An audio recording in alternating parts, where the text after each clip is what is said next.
Rafman, start the timer, get my money ready. Previously on DRPAK.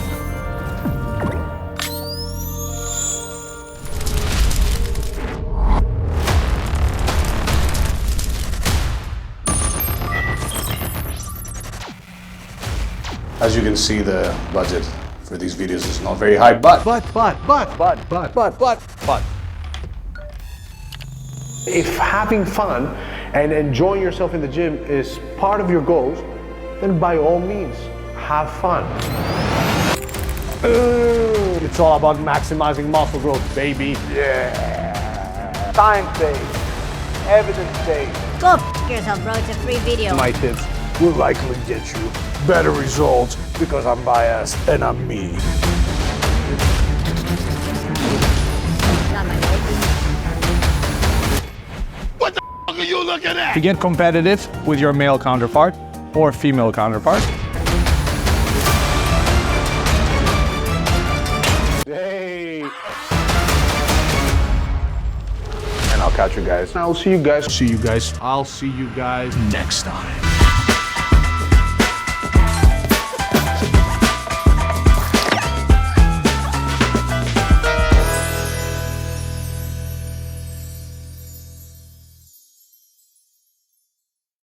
Was Mike Mentzer right after all?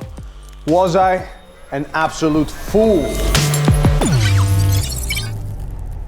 for making fun of him in the past? Yes, Mike Mentzer was right. Mike Mentzer was right once again. Mike Mentzer was right again, huh? Well, we recently pre-printed a study that looked at exactly what Mike Mentzer preached. Method. Joking aside, it looked at single sets for muscle growth and strength. We recruited 50 trained lifters and split them into two groups. One group performed single sets and then did all their sets at 2 reps in reserve, meaning at 2 reps before failure. While the other group took every set to the point where they couldn't do another rep even if they tried to.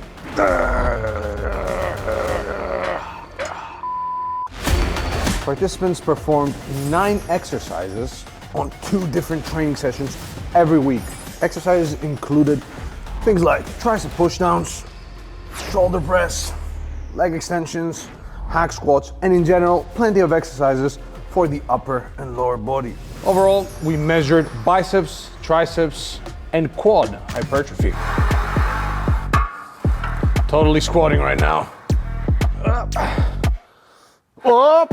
You didn't expect that, dear viewer, did you? But yeah, measured hypertrophy of the quads, biceps, triceps, and also took measurements of strength and muscle endurance. Overall, this training split had participants performing roughly 4 to 6 sets for each muscle group that was assessed for muscle growth changes. Tom Platz set. Baby reps. It's a brand new machine, let's not ruin it. Fuck Tom Platz. Okay, I'm stuck here now. Well, continuing the video, so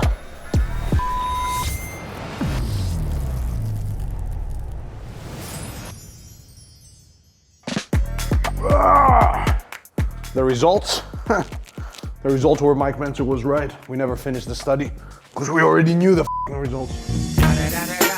Just kidding though. The results were that both groups made appreciable muscle growth gains and strength gains, with the group that took every set to failure making modestly more gains. And that's when the injury started to kick in. He was not ready for the grizzly training.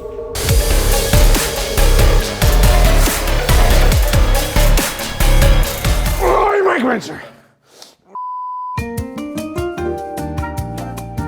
So no, the study did not prove Mike Mentzer right.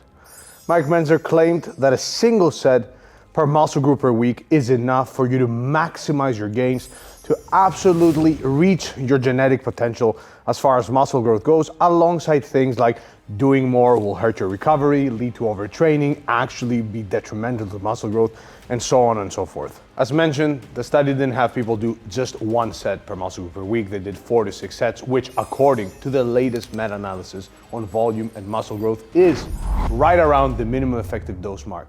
Additionally, the study compared low volume to low volume. The only difference was the proximity to failure. One group went to failure, the other left 2 reps in reserve.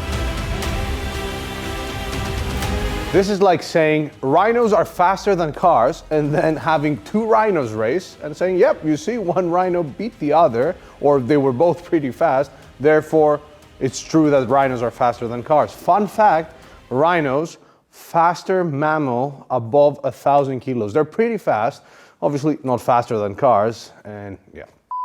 But you know who the study actually proved right? Yeah, you guessed it.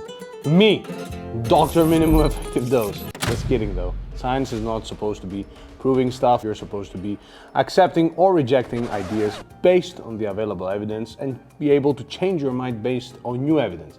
However, we have been highlighting the benefits of low volume for muscle growth for some time now. The funny thing is that some people, once we released a study, were like, oh wow, look at the high volume people finally waking up to the idea that low volumes are better for hypertrophy, when in reality, we have been yapping about this for quite some time. Remember the classic Schoenfeld meta-analysis that everybody lost their minds about? Well, even in that study, it literally says substantial hypertrophy gains can be achieved with low volumes, and that can be useful for people that have limited time or resources or whatever. That aside though, this is yet another W for camp minimum effective dose. And as I previously mentioned, alongside the biggest volume meta-analysis to date, you can be very comfortable with the idea that, hey, a handful of sets per muscle group per week are not just enough for you to maintain gains or whatever, but they will allow you to make solid gains, even if you're a trained lifter. And yes, I'll keep yapping about the minimum effective dose every week, every month, every day for the rest of my life, because people do not seem to get it. So no, Mike Mentzer wasn't right. You can't maximize muscle growth with just a single set per muscle group per week, and even with 4 to 5 sets, as they did in this study, that's still likely not enough for you to get all the gains in the world. However, it's enough for you to make really solid gains. And you know what will get you jacked? Consistently lifting for the rest of your life. And that's right, MyoAdapt too. And that, yeah, that's true. And that's right, mother. MyoAdapt is also the way you can keep consistently lifting while making gains, in other words. But no, seriously, MyoAdapt.com, the best app in the world. Hopefully, closed beta is out by then. If it's not, express interest. You can do everything. It's the best. We're not kidding. We are burned out trying to make it. You can buy the app. Peace. Mike. Whoa. Whoa.